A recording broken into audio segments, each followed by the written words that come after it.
আসসালামু আলাইকুম। আজকের এই ভিডিওতে আমরা জানাবো ইসলাম ধর্মের সবচেয়ে বরকতময় রাতগুলোর একটি পবিত্র শবে কদর সম্পর্কে। এই একটি রাতের ইবাদত হাজার মাসের ইবাদতের চেয়ে উত্তম, কিন্তু অনেকেই জানেন না এই রাতে আসলে কি হয়েছিল, কেন এই রাত এত গুরুত্বপূর্ণ এবং এই রাতে আমাদের কি আমল করা উচিত। আজকের ভিডিওতে আমরা জানবো শবে কদরের ইতিহাস, ফজিলত ও আমল সম্পর্কে গুরুত্বপূর্ণ কিছু বিষয়, তাই এই ভিডিওটি শেষ পর্যন্ত দেখুন।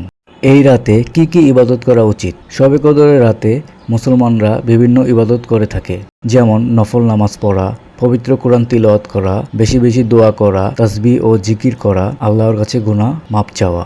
একটি গুরুত্বপূর্ণ দোয়া হলো আল্লাহুম্মা ইন্নাকা আফউন তুহিব্বুল আফওয়া কাফু আন্নি। এর অর্থ, হে আল্লাহ, আপনি ক্ষমাশীল, ক্ষমা করতে ভালোবাসেন, তাই আমাকে ক্ষমা করুন। এই রাতে কি ঘটেছিল? ইসলামের ইতিহাস অনুযায়ী এই রাতেই মহান আল্লাহ তাআলা মানব জাতির জন্য পথ নির্দেশনা হিসেবে পবিত্র কোরআন নাজিল করা শুরু করেন। এই রাতে ফেরেশতারা পৃথিবীতে নেমে আসে, আল্লাহ তাআলা মানুষের দোয়া কবুল করেন এবং অগণিত গুনাহ মাফ করে দেন। এই রাত এত শান্তিপূর্ণ হয় যে ফজর পর্যন্ত চারদিকে এক ধরনের প্রশান্তি বিরাজ করে। নবীজি হযরত মুহাম্মদ সাল্লাল্লাহু আলাইহি সাল্লাম শবে কদর খুঁজতে বলেছিলেন। হাদিসে এসেছে, নবীজি বলেছেন, তোমরা রমজানের শেষ দশকের বেজোর রাতগুলোতে লাইলাতুল কদর খুঁজো। বুখারী মুসলিম। মানে 21, 23, 25, 27 ও 29 তারিখের রাতে এই রাত পাওয়ার সম্ভাবনা বেশি। নবীজি সাল্লাল্লাহু আলাইহি সাল্লাম এই রাতে বেশি ইবাদত করতেন। রমজানের শেষ দশকে আসলে প্রফেট মুহাম্মদ হুজুর পাক সাল্লাল্লাহু আলাইহি সাল্লাম রাত জেগে নামাজ পড়তেন, কোরআন তেলাওয়াত করতেন এবং পরিবারকেও ইবাদতে জাগিয়ে দিতেন। হাদিসে আছে, শেষ দশক এলে নবীজি নিজের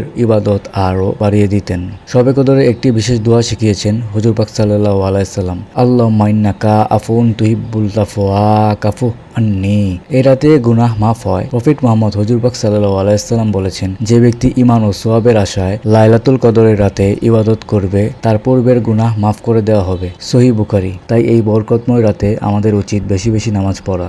এই রাত এত গুরুত্বপূর্ণ। শবে কদর মুসলমানদের জন্য একটি বড় সুযোগ। এই রাতে যদি কেউ আন্তরিকভাবে আল্লাহর কাছে ক্ষমা চায়, তাহলে তার অতীতের গুনাহ ক্ষমা হয়ে যেতে পারে। অনেক আলেম বলেন, মানুষের ভাগ্যের অনেক বিষয় এই রাতে নির্ধারিত হয়। তাই এই রাতটি মুমিনদের জন্য রহমত, বরকত এবং ক্ষমার রাত। এই সেই রাত যে রাতে কোরআন নাজিল হয়েছিল। আর কার উপর নাজিল হয়েছিল? আমাদের প্রিয় নবী, আমাদের প্রিয় হাবিব হুজুর পাক সাল্লাল্লাহু আলাইহি সাল্লামের উপর। ইসলামী শরিয়াতে শবে কদরকে বছরের শ্রেষ্ঠ রাত আখ্যায়িত করা হয়েছে। এই রাতেই হযরত মুহাম্মদ সাল্লাল্লাহু আলাইহি সাল্লামের উপর পবিত্র কোরআন নাজিল হয়েছে। মহান আল্লাহ তাআলা বলেন, নিশ্চয়ই আমি এটি নাজিল করেছি লাইলাতুল কদরে। তুমি কি জানো কদরের রাত কি? কদরের রাত হাজার মাসের চেয়েও অধিক শ্রেষ্ঠ। এই রাতে ফেরেশতারা ও রূহ জিবরাইল আলাইহিস সালাম তাদের রবের অনুমতি ক্রমে সব সিদ্ধান্ত নিয়ে অবতরণ করে। এই রাতে বিরাজ করে শান্তি আর শান্তি ফজর উদয় হওয়া পর্যন্ত। পবিত্র শবে কদর আমাদের জীবনের জন্য একটি বড় সুযোগ। এই রাতে আমাদের শেখায় আল্লাহর কাছে ফিরে আসা, নিজের ভুলের জন্য ক্ষমা চাওয়া